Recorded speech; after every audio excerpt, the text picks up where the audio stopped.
The garden is looking absolutely wild right now. I don't think I've pulled a weed in here in over 6 weeks, which is fine. Gardens do not have to look perfect to be productive, and the garden has been super duper productive. So let's take a look around. We'll do a harvest. And my favorite variety of sunflower, which sunflowers are my favorite flowers, my favorite variety started blooming this week, so that made me happy. These are Pro Cut White Knight. They're a light lemony yellow. I just love them. And yeah, tons of flowers blooming. So that looks really nice amongst the weeds. Over here I have some sweet potatoes, squashes, and pumpkins growing together. One of these is my absolute favorite variety of pumpkin. It's called a porcelain doll. They turn light pink once they're ready to harvest, and they're very productive, resistant to just about every issue with pumpkins and squashes. So I really like those, and they taste great. These are a new variety of spaghetti squash I started growing this year, and I absolutely love them. They're called Hasta La Pasta, and they're from Burpee. And instead of taking 100 days, they take 70, 72.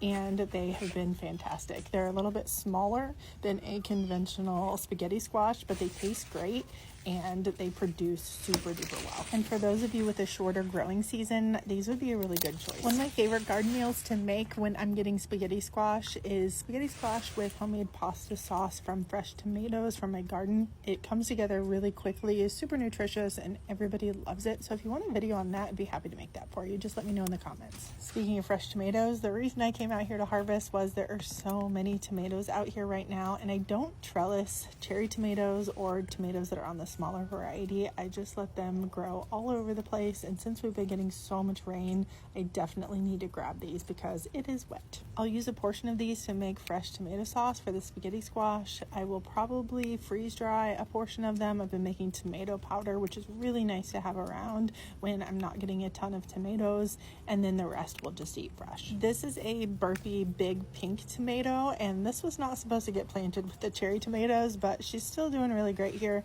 And I don't know if you can tell from this video, but these do have a distinctive pink hue as opposed to just straight red. These are yellow pear tomatoes that I accidentally knocked off prematurely, so we're gonna bring those in. These are a paste type of tomato called Gladiator.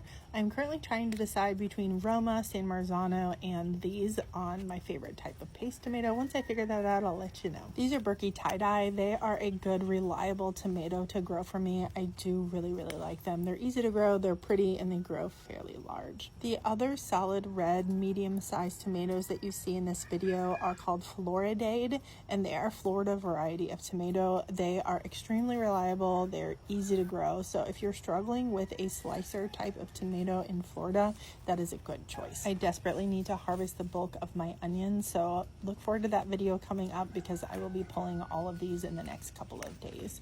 I'm making chipotle at home, which is one of my kids' favorite meals, so I'm going to grab some jalapenos and some green peppers for that. And let me show you how adorable the baby watermelons are. They just started putting on fruit for the season, and they're super cute. I picked up seeds for every color of lunchbox size watermelon that I could find. So there are different yellows, different oranges, and some reds. And they all got planted here on the cattle panel arch, which is my favorite way to grow them. I love to trellis watermelons.